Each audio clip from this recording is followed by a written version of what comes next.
All right, thank you so much, Colleen. Well, today is Go Red for Women. On February 4th, everyone is encouraged to wear their red and raise awareness about cardiovascular disease. Now, did you know heart disease kills 50,000 African-American women every single year, or that 49% of African-American women aged 20 and older have heart disease? Okay, so maybe the numbers won't get your attention, because I'm going to be quite honest with you, it didn't for me at first. And I'm an African-American and a woman. But then I was gifted this opportunity to learn and share the story with you all of a true soldier and hero. And it's actually someone I've been around almost every single day. 3, 2, 1. For the past 10 years, early mornings and long hours at CBS19 have been routine for Coretta Williams. Come to work. Some days everything's laid out, and then some days you're in the middle of newscast and breaking news happens. But the high pressure of any newsroom is probably the last place for someone with her kind of medical history to work in. When I tell people, yeah, I had open heart surgery 6 years ago, they're like, what? Oh my gosh, you look so healthy. I said, yeah, I'm healthy. Well, that hasn't always been the case for Coretta. So in news fashion, we'll start her story from the beginning. I was born with a congenital heart defect called an ASD, an atrial septal defect, meaning I was born with a hole in my heart. Coretta's parents were told early on that her condition wouldn't cause problems. I went through life, I was fine. I did high school marching band. That's until it did. It was October of 2000. I was going to school at TJC, pulled in the parking lot, turned my car off, my key was still in ignition. I started having like really bad chest pain. Called my dad, he picked me up, went to the ER, and actually kept me overnight. And so during that time, they did a echocardiogram and a chest x-ray. And they said, do you realize you have a hole in your heart? Well, that was Coretta's first health scare, but it wouldn't be her last. It was Thanksgiving night 2012. I noticed my feet were swelling.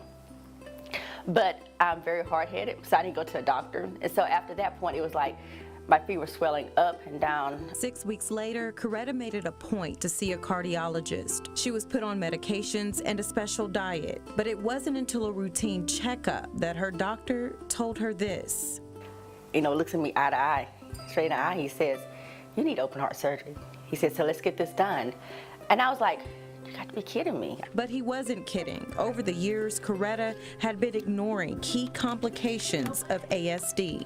Fatigue, shortness of breath. In fact, I would get so winded I couldn't walk from my bedroom to my bathroom. But Coretta's story is pretty common. According to the American Health Association, only 36% of African American women know that heart disease is their greatest health risk, so they tend to ignore symptoms. When survivors do tell their story, they can look back with hindsight, of course, and say, oh, you know, I had a lot more shortness of breath at that time, or there was a pain in my arm that wasn't going away. Thankfully, Coretta is one of those survivors. After her surgery, the next chapter, physical therapy. We were able to do things like elliptical exercise, treadmill exercise. We monitored her heart. Then we got her to the point where she could continue on her own. Now Coretta's back on her feet, doing what she loves. F4 is going to be a reader. But while Coretta has made a living telling other people's stories, it's her story that will continue to inspire so many. I have worked with Coretta for over a year now, and